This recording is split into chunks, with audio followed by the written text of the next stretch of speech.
Hey guys, how you doing? Welcome back down to the workshop. So today we're going to be doing part 4. Finally getting to the end of this one. So our rapier has been latexed and it has been glue coated. Then it's been latexed, and then we put the black coat over it and this silver coat, and that's where we're at now. So we've got this nice dull grey coat. So what we're going to do is to make that look like steel. So we've got this to paint, the basket to paint, the hilt and the blade. And then we're going to varnish it and she's done. Ready for the customer. Now just before we do this, there is one test I've not done on any video yet and we need to. So this is called a bench test. And when we do these, we just like to make sure it's solid. So we give it a good crack. So I'm going to hit the basket end. And she is solid, no damage. And just to make sure that the blade works, not a dent. Okay, so we know it's going to be safe. Now we're going to paint this up. So to paint this up, now this has had a black base coat and it's had a silver base coat. So now we go over it again with chrome. Now if you wanted, you could make this look pristine and brand new and just blanket coat the whole thing with a bit of Alclad 2 chrome, which will make it really pop. But that kind of looks dull and boring. I like it to look a bit more realistic, as if it's been through the mill a bit. So we're going to be going on to that. Then we'll do a little bit of weathering with some black and some smoke, and that's pretty much it. Then we'll be straight on with the varnishing. So if you're new here, please hit that subscribe button and the bell so you'll be alerted when I go live with new stuff. You can hit all the links below for social media. All my links are down there. And yeah, let's jump straight into it, shall we? Okay, so blade's ready. We're going to need some chrome and some smoke and some black, a little bit of water, and then we're going to need some decent brushes. Now I tend to use a nice wide flat brush for this and a bit of tissue. Now you've seen me do this very technique 100 times now. You shouldn't need me to explain it to you, but if you need me to explain it, go into one of my other videos. I think it's how to actually paint a metal or a steel effect. So we'll start with the pommel and I'll work myself around the basket and then the hilt and then down the blade. Okay?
is the silvering part done.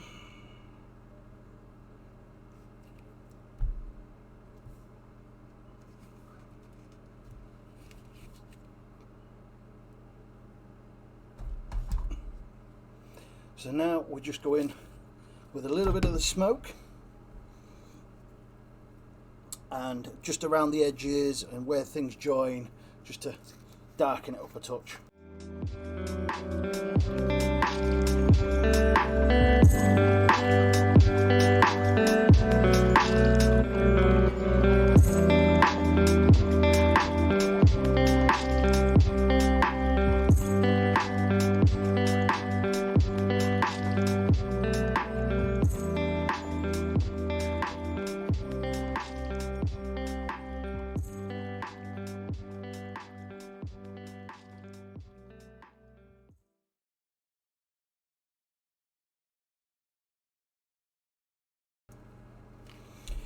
And there we have it, ladies and gentlemen. We have a painted sword.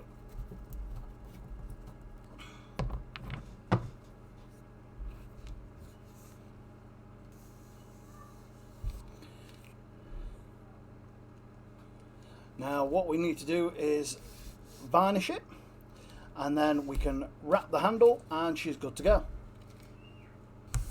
Okay guys, that's it. The rapier is done, apart from varnishing. She's had her silver coat, she's had a bit of weathering done. Okay, so she's all good to go. Now, what's the next step is to varnish. Now when we varnish, we use this, which is Isoflex Special Primer. Okay, I'll show you on there you go. Okay, now this stuff is very toxic, so make sure you wear a respirator when you do it. Now, it goes on very thin, and just wipe it on and off and rub it all down. Just go all the way up and down the blade, everything that's going to stand out, not the handle, because obviously you're going to wrap that in leather. Okay, so just paint it on nice and thin. If you need to see it done properly, go back to one of my other videos. I think it was when we did the Sorrow's Edge. You see me painting it on, and yeah, it goes on quite smoothly. Please wear a respirator and just do it nice and thin. You don't want it too thick, because if you get it too thick, you'll start getting runs down it, and once it dries, you'll see the run sticking out. So yeah, rapier's done, guys. Brilliant. All that's left to do is varnish and then wrap the handle. I have got a dagger that is currently being sprayed up to match this. It's a matching set, a fencer set on my Etsy store. And yeah, that's it for this part. So I hope it was helpful. I hope you see how I do it. If you need to see how I do the metal technique or steel technique properly, go back and check my video, how to, an easy steel effect on foam. It's in the detailing playlist. But if you're new here, guys, please hit the subscribe button and the bell button, and you'll be alerted when I go live with new stuff. If you want to help me out and the channel out, there's always my Patreon. Pop over there and give us a like and follow on there. If you look in the description, you'll see all my other social links. You've got the Facebook, the Instagram, my Etsy store, where you can actually buy my products. So thank you very much, guys, and I shall see you in the next one.